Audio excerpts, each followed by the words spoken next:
Today I'm here with my brother, Big Pig, Kevin Kuo. That's me. All right.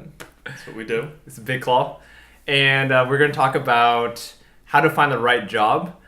So the reason why I'm here with Kevin today is because he is the store team leader of a Target store. And he became STL, store team leader, when he was 25. And I interviewed for Target and didn't find the job right for me. So it's just very interesting to see how to find the right job because everyone's a little bit different. And so I guess first question, Kevin, is, how does one person find the right job? How does somebody find the right job? I think there are multiple factors that you need to take into consideration. But when the first thing that comes to mind when I think about having to find the right job, you want to find a right fit, and I don't think you can find the right job unless you fully understand yourself and your passions. So that would be the one answer that I would gravitate towards if I were thinking, how do you find the right job? Yeah. And how does a person find their passions? Because I think a lot of people, when they graduate college, a lot of people aren't very clear what their passion is or what they want to do in their life. Well, one technique that really helped me and what I recommend to other people is to really map out visually what's important to you. So, like I said, this technique that I like to use is on a scratch piece of paper or even on a whiteboard. What I like to do is I like to write down non-negotiable items onto the board and just state, what are your passions? What do you need in a job that's going to keep you going night and day, keeping you fueled for the next day and every single day after that. So write down a list of characteristics, whether it's a 9-to-5 jobs, weekends free, something that is not a desk job, something similar like that, but just write down characteristics that are really going to make you happy at a job. And I think if you start off with that non-negotiable list, it's going to help you gear and help you find something that you are really passionate about. Yeah. Can you provide a few examples of your non-negotiables? Sure. So something that has always been my passion in life is just to help people. So really affecting people's maturity, maybe their leadership, maybe their livelihood.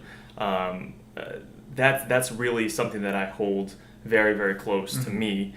So that was on top of my list, and coming out of college, it was difficult because there were so many different options, so many different industries that I put that at the top of my list, and Target really just fell in line with that, along with the fact that I really wanted to do something within the business industry, entrepreneurship, running a business, and those two items of helping people, and running a business came together and formed Target.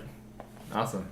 I think for myself, one of the reasons why I'm pursuing life coaching and speaking and anything along the lines of that is really to help other people. So I definitely am on the same page of that being a non-negotiable for myself.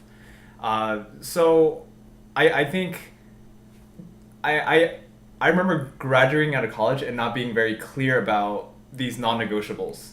What are, besides like writing it down on a piece of paper and just coming up with ideas, what other ways do you see that people could find these non-negotiables and things that like a must-have when they find the right job for them? Well, I think it's another thing you have to take into consideration is also fit, right? I think it's rare nowadays for college graduates to get out there and find a job that fits them 100%. So I think you need to stick with maybe like a top 3 list in which characteristics that really make you happy in a job, and if you can fulfill 2 to 3 of those non-negotiables within your list, and you stick with that, then you have maybe an 80% to 85% perfect fit for what you're looking for in a job, because you're never gonna, like I said, it's very rare that you can find a perfect fit. But coming out of college, or if you're starting entry level, you've got to jump in there and you really just have to experience.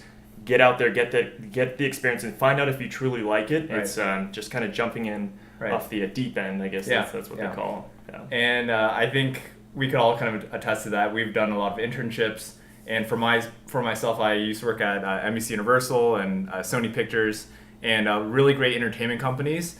And it was definitely a great opportunity by me just jumping into it, that I got to see what I liked in a job and what didn't work so well for me. And for me, that's what kind of drove me away from the entertainment industry, because I realized that in what I was doing, it wasn't the greatest opportunity to make an impact on someone else's life, and that's when I branched out. So just piggybacking off what you said, it's really important to just put ourselves out there and experience things. That way we know what we don't want to do and what we want to do. Like, how was it starting at Target when you first started? Is it something that you knew you want to do, or how did To be it honest, I mean, I joined Target right out of, let me see, I joined Target through a career fair, and this was my senior year fall. And like I said, I wasn't exactly sure what Target was about. But when you think about Target, you think about retail, what do you think? You think about cashiering, right? Stocking shelves. Right. And I think that's a lot of what I thought, and that was kind of like the misperception that a lot of people have.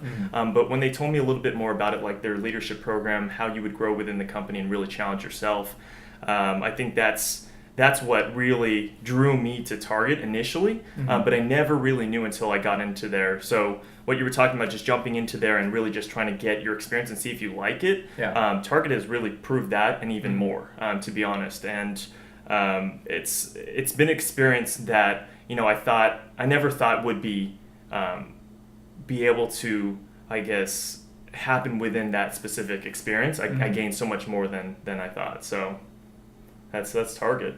Awesome. Yeah. So just jumping in to see, finding something that is lined up with some of the non-negotiables, and just jumping in for it and just going for it. And whether you like it or not, I mean, you'll find out quickly if you like it within a few months. But if you do like it, like as I did in my experience, then you keep going. I've been with Target for almost 5 years now, and every position, every promotion, every move that I've had has been a challenge within itself. Yeah, right on. And I guess let's just wrap it up. So in terms of recent college graduates, as well as people that already have careers and they're looking to transition to other jobs, what advice would you give to one, the other, or both combined if they're similar, in finding that right job? Like, what's the number one tip you give to other people? You just have that persistence, have a positive attitude out there, be able to adapt into situations, because as I mentioned before, when you get into the working world, everything isn't going to be ideal. It's not going to be perfectly the way that you imagined it. So get out there, have the right mindset, don't quit, and continue to try out new experiences until you find one that has a close to perfect or even a perfect match, and eventually you'll find something, because there are millions of jobs out there that you can even imagine, but it's just a matter of how much you want to try, and your perseverance around that. Yeah, definitely. And I think that's something that I've learned on my journey with starting my own business of life coaching and speaking, is really, in order to find what we're truly passionate about and really go after that, it takes persistence. And there's always going to be times where we want to quit, and I'm sure it's been very similar like that when you're at Target, where you just have a really tough day and you're like, I don't know if I could do this. And it's just about keep going and going and going. Absolutely. Yeah. All right. That's all I have. Thanks, Pickles. Yep. Anytime. Alrighty. Cool. Cool.